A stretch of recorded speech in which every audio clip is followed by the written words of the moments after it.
আমি তৃণা ঘোষ, নাদের পক্ষ থেকে আজ দু চার কথা। নাদ একটি সাংগীতিক গবেষণামূলক প্রতিষ্ঠান। এই প্রতিষ্ঠানটির প্রতিষ্ঠাতা হলেন রবীন্দ্রভারতী বিশ্ববিদ্যালয়ের বরিষ্ঠ আধিকারিক শ্রীযুক্ত ঋত্বিক বন্দ্যোপাধ্যায়। এবং তিনি শুধুমাত্র যে রবীন্দ্রভারতী বিশ্ববিদ্যালয়ের আধিকারিক তাই নন, তিনি হলেন বাচিক শিল্পী এবং নিজে হলেন একজন কবি। সংস্কৃতির পথ তো তার অনেক আগে থেকেই ছিল, এবং আর ছিল দুটো উদ্দেশ্য।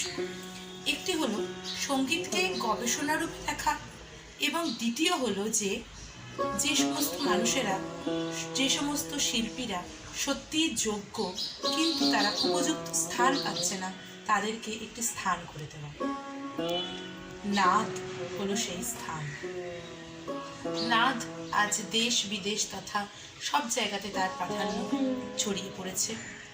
2020 জানুয়ারি মাসে বাংলাদেশ মন্ত্রণালয়ের অধীনে নাদ অনুষ্ঠান করে ঢাকায়। এছাড়া কলকাতা ICCR-এ ভারতবর্ষ, চীন এবং বাংলাদেশের সাথে একত্রিতভাবে অনুষ্ঠান করে, এবং এই 2021 জানুয়ারিতে নাদ অনুষ্ঠান করতে চলেছে EZCC অর্থাৎ ইস্টার্ন জোনাল কালচারাল সেন্টারের সহযোগিতায়, এবং নাদ একসাথে। নাদকে, সঙ্গীতকে, গবেষণাকে বিভিন্ন রকমভাবে দেখা হয়, তাকে বিভিন্ন রকম আধার দেওয়া হয়। এবং এই পুরোপুরি লকডাউনেও কিন্তু আমরা অনেক রকমের কাজ করেছি, তা আপনারা নাদের ফেসবুক পেজে গেলে সরাসরি দেখতে পাবেন। সেখানে সঙ্গীত বিষয়ক সেমিনার, গবেষণা এবং অনুষ্ঠান সবকিছু একাধারে চলে। সঙ্গীতকে বিভিন্ন রকমভাবে গবেষণার আকারে কিভাবে প্রকাশ করা যায়, নাদ সেই কাজই করে। এবং আগামী দিনেও নাদে যাতে এরকম আমরা অনেক কাজ করতে পারি, সেই দিকটাই আমরা খেয়াল রেখে নাদকে নিয়ে এগিয়ে যাব স্যারের সাথে। এবং আপনারাও সকলে নাদে আসুন, এবং বিশেষ করে যারা গবেষক গবেষিকা তারা, এবং গবেষণার মাধ্যমে আপনারা সঙ্গীতকে আরও বেশি করে প্রাধান্য দিতে থাকুন।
নমস্কার, আমি তৃণা ঘোষ। নাদের পক্ষ থেকে আজকে একটু অন্য রকমের কিছু মুহূর্ত নিয়ে চলে এসেছি আপনাদের সকলের সামনে। আজকে মুহূর্তটা ঠিক শুধুমাত্র আমরা গান শুনবো বা কিছু নৃত্য দেখব, ঠিক সেরকম না। আসলে আমরা যারা সঙ্গীত গবেষক গবেষিকা আছি এবং যারা সঙ্গীত অনুরাগী, তারা কীরকমভাবে আগামী দিনের পথ চলবো, সেই পথ চলা নিয়ে কিছু কথা শুনবো আজ অত্যন্ত গুণী একটি মানুষের কাছ থেকে। এই মুহূর্তে আমি রয়েছি EZCC অর্থাৎ ইস্টার্ন জোনাল কালচারাল সেন্টারের ডাইরেক্টরের অফিসে, এবং আমার সঙ্গে রয়েছেন শ্রীমতী গৌরী বাসু ম্যাডাম, যার সাথে আজকে আমি সকলের পরিচয় করিয়ে দেব এবং শুনে নেব তার মুখ থেকে আরও অনেক কথা। প্রণাম ম্যাডাম। নমস্কার। আপনাকে তো শুরুতেই আগে আপনাকে বলি যে অনেক ধন্যবাদ আজকে আমাদেরকে এরকমভাবে একটি মুহূর্ত আপনি দিয়েছেন এবং এতটা সময় আমাদেরকে দিয়েছেন তার জন্য। যদিও এই সময়টা আমাদের প্রাপ্তি হয়েছে নাদের যিনি প্রতিষ্ঠাতা আমার স্যার শ্রী ঋত্বিক বন্দ্যোপাধ্যায় তার জন্যই, এবং আমাকে সুযোগ করে দিয়েছেন আপনার সাথে আজকে এই মুহূর্তটা কাটানোর জন্য। তো শুরুতেই ম্যাডাম আমি আপনার কাছে কয়েকটা কথা জানতে চাইবো। সেটা হলো যে এই যে ইজেডসিসি কি, মানে ইজেডসিসি সম্পর্কে আপনি কি বলবেন? ভারতবর্ষে 7টি জোনাল কালচারাল সেন্টার আছে। North, south, east, west, north central, south central এবং north east zonal cultural centre. এই সেন্টারগুলো প্রায় 30 বছর আগে তৈরি হয়েছিল। এগুলো তৈরি হয়েছিল যাতে আমাদের রুরাল আর্টিজানস এবং রুরাল আর্টিস্ট যারা, তারা যাতে একটা চান্স পায় পারফর্ম করার, এবং তারা যাতে একটা সুযোগ পায় যাতে ওরা একজন আরেকজনের সাথে একটা ইন্টারঅ্যাকশন করতে পারে। এবং সেটাই হয়েছে। এই জোনাল কালচারাল সেন্টারে আমাদের নানা রকমের অনুষ্ঠান হয়, যেমন আমাদের হয় ন্যাশনাল কালচারাল এক্সচেঞ্জ প্রোগ্রাম। তাতে কি হয়, আমাদের যে শিল্পীরা সাউথের, নর্থের, ইস্ট, ওয়েস্ট চারিদিকে শিল্পীরা এক জায়গায় কাজ করে এবং তারা একজন আরেকজনের কাজ দেখে এবং কাজ দেখে তারা অনেক কিছু একজন আরেকজনের কাছ থেকে শেখে।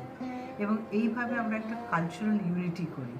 কারণ যেভাবেই আমরা ইউনিফিকেশন করি না কেন, সবচেয়ে বড় ইউনিফিকেশন কিন্তু মনের ইউনিফিকেশন, এবং সেটা কিন্তু হয় শুধু কালচারের থ্রু দিয়ে। এবং culture is the biggest binding factor. অবশ্যই। এবং এই যে বাইন্ডিংটা হয়, এখন তুমি যদি আমাদের অনুষ্ঠান দেখো এবং 30 বছর আগেকার অনুষ্ঠানের সঙ্গে যদি সেটার একটা কম্প্যারিজন করো, তাহলে দেখবে যে 30 বছর আগে আমাদের পুরুলিয়া ছৌ আর্টিস্টরা তাদের মতো করে নাচতো, সিকিমের সিঙ্গি ছাম আর্টিস্টরা তাদের নিজেদের মতো করে তাদের পরিবেশন করতো।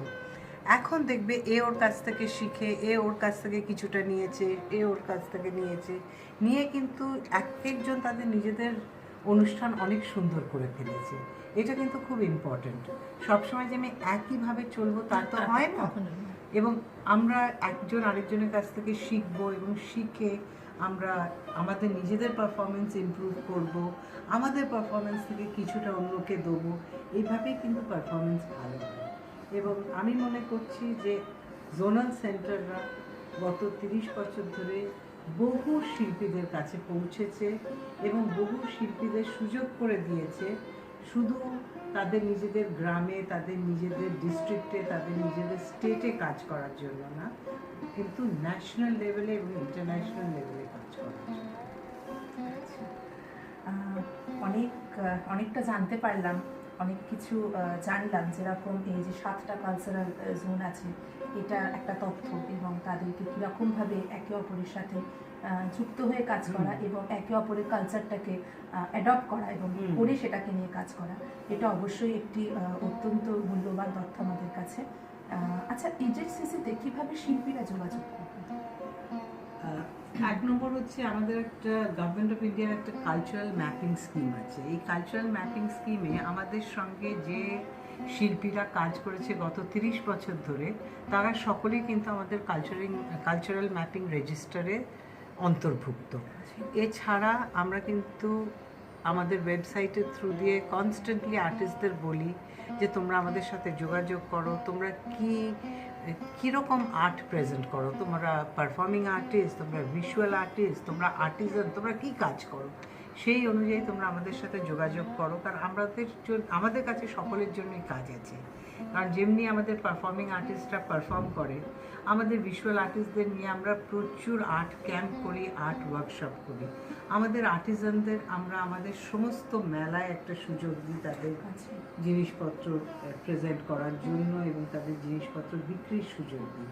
সুতরাং এইভাবে আমরা নানা রকমভাবে ওদেরকে বলি আমাদের সাথে যোগাযোগ করতে, এবং ওরাও কিন্তু এখন খুব টেকনোলজিক্যালি অ্যাডভান্সড হয়ে গেছে। ওরাও কিন্তু আমাদের ওয়েবসাইটের থ্রু দিয়ে আমাদের সাথে যোগাযোগ করছে, আমরা তাদের আমাদের কালচারাল ম্যাপিং রেজিস্টারের অন্তর্ভুক্ত করছি এবং সেইভাবে আমাদের কাজ চলছে। এবং আমরা কোনো আর্টিস্টকেই কিন্তু বছরে চেষ্টা করি একবারের বেশি কাজ না দিতে, যাতে আমরা মানে আমাদের হ্যাঁ, রিচ আউটটা আরো reach বেশি outটা হয়, যাতে আমরা মোর অ্যান্ড মোর আর্টিস্টকে আমরা একটা সুযোগ দেওয়ার চান্স পাই। এটা খুব ভালো, কারণ সকলে যাতে সুযোগ পায় সেটাই তো দেখাটা আমাদের। আমরা কখনো দেখি না যে এই সবচেয়ে ভালো, সবসময় আমি একেই সুযোগ দিই। কারণ ফোক আর্টিস্ট হচ্ছে, ফোক আর্ট এমন একটা আর্ট, ওটা হচ্ছে expression of the inner joys. সেটা যে সবসময় একটা বিশাল কিছু ভালো হবে তা কিন্তু নয়, কিন্তু আমার প্রত্যেককে একটা সুযোগ না দিলে আমি কিন্তু আর্টটাকে বাঁচিয়ে রাখতে পারবো না, এটাই হচ্ছে আমাদের মেন। অন্যরকম কত কিছু যে হয়, কতটা বৈচিত্র্যের মধ্যে ঐক্যকে খুঁজে পাওয়া যায়, তা সত্যি ইটের সিসিতে না আসলে বোঝা যায় না। চারিদিকে তাকালে মনে হবে বিভিন্ন বৈচিত্র্য একসাথে ঐক্যবদ্ধ হয়ে রয়েছে। ঠিক সেরকমই যে অনুভূতি শুধু হচ্ছে তা না, জানতে পারছি অনেক রকমের অনুভূতিগুলোর কথাও। ম্যাডাম, পরের প্রশ্নে তাহলে আমরা চলে যাচ্ছি। ইটের সিসিতে গবেষক গবেষিকাদের কী ভূমিকা আছে, তারা কীভাবে কাজ করতে পারে? অনেক গবেষকই আমাদের কাছে আসেন এবং তারা নানা রকমের প্রজেক্ট নিয়ে আসেন। আমার মোস্ট রিসেন্টলি যারা এসছেন তাদের কথাই বলছি। একজন এসছেন চিল্কিগড়ের ছৌ নৃত্য নিয়ে কাজ করবার জন্য।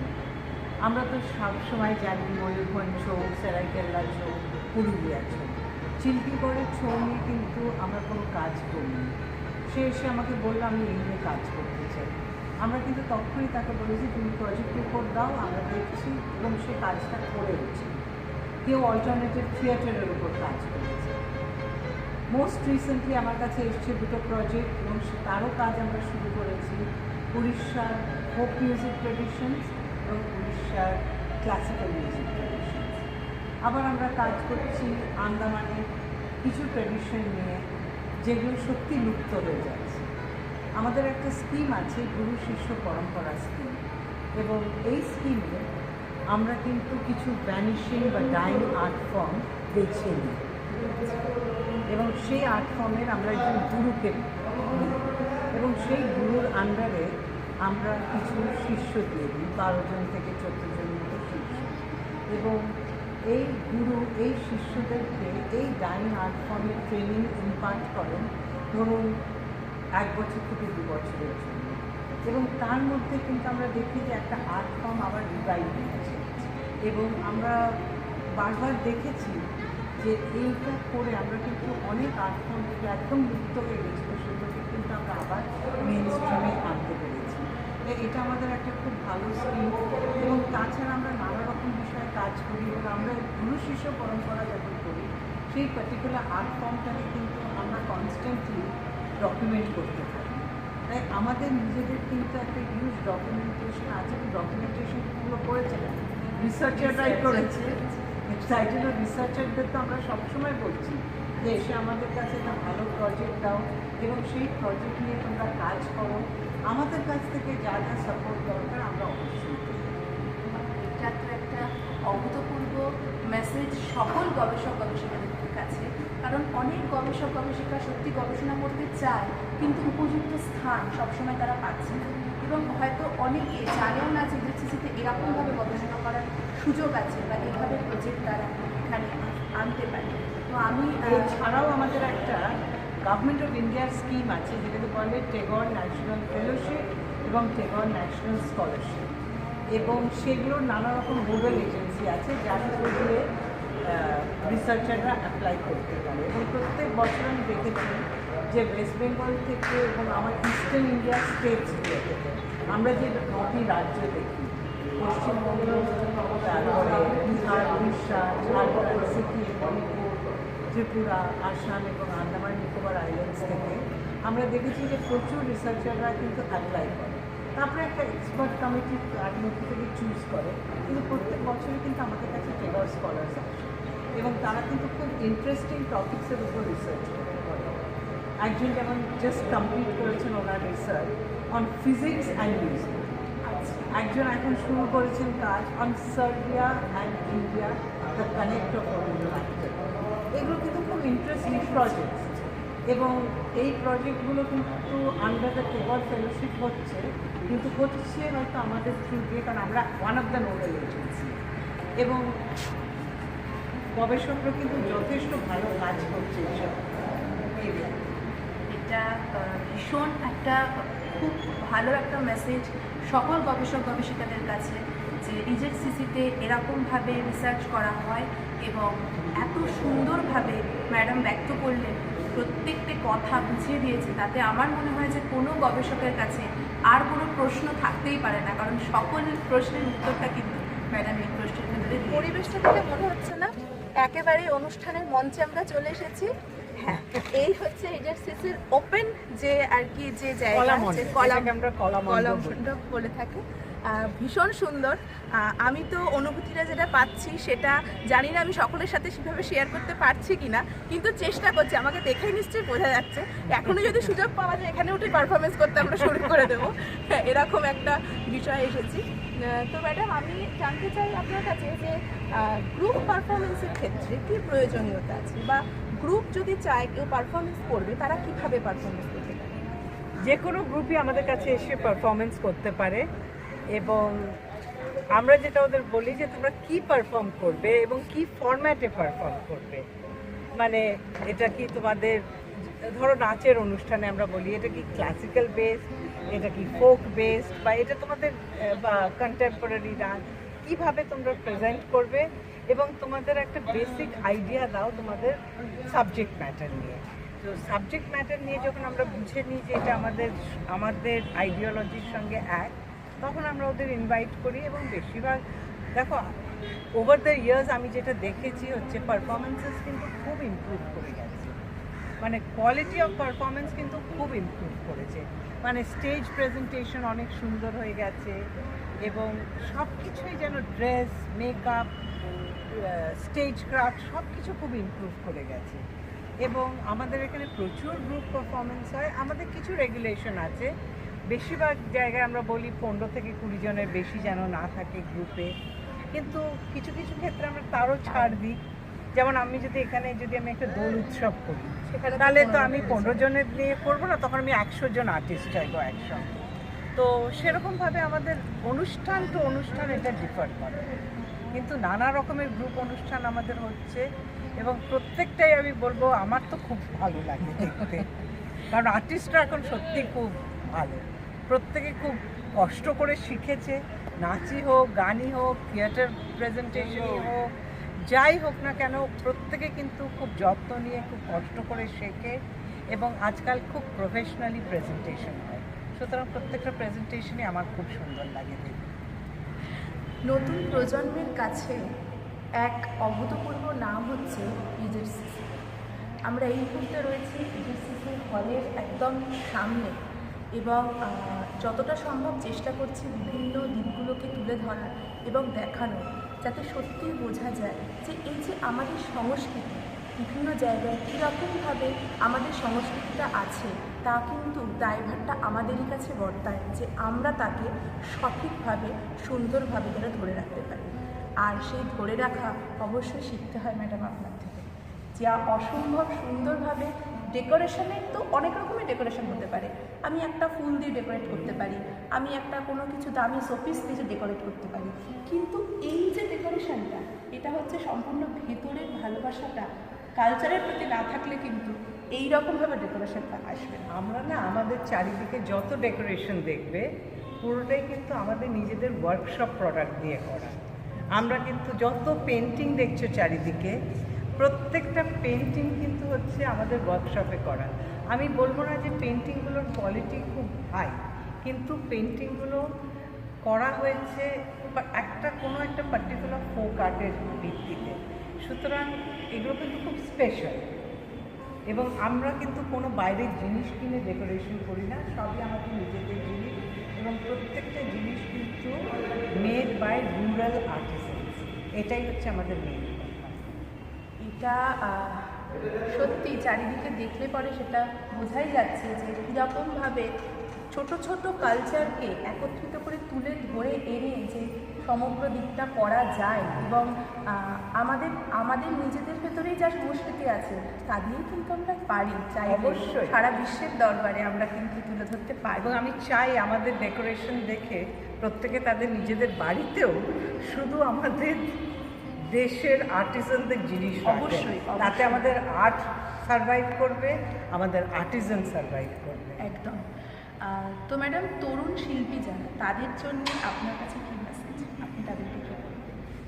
এক নম্বর হচ্ছে যে আমি যেটা একটু আগে বললাম, যে তরুণ শিল্পীরা কিন্তু আজকাল খুব কষ্ট করে তাদের যে আর্ট ফর্মই ওরা শিখুক না কেন, তারা কিন্তু খুব কষ্ট করে শেখে, এবং এটার জন্য আমি ওদের খুবই ক্রেডিট দেবো। এবং আমি ক্রেডিট দেবো তাদের মা বাবাদের, যারা কিন্তু তাদের পেছনে অনেকটা টাইম এনার্জি স্পেন্ড করে যাতে তাদের বাচ্চারা কোনো একটা আর্ট ফর্ম শেখে।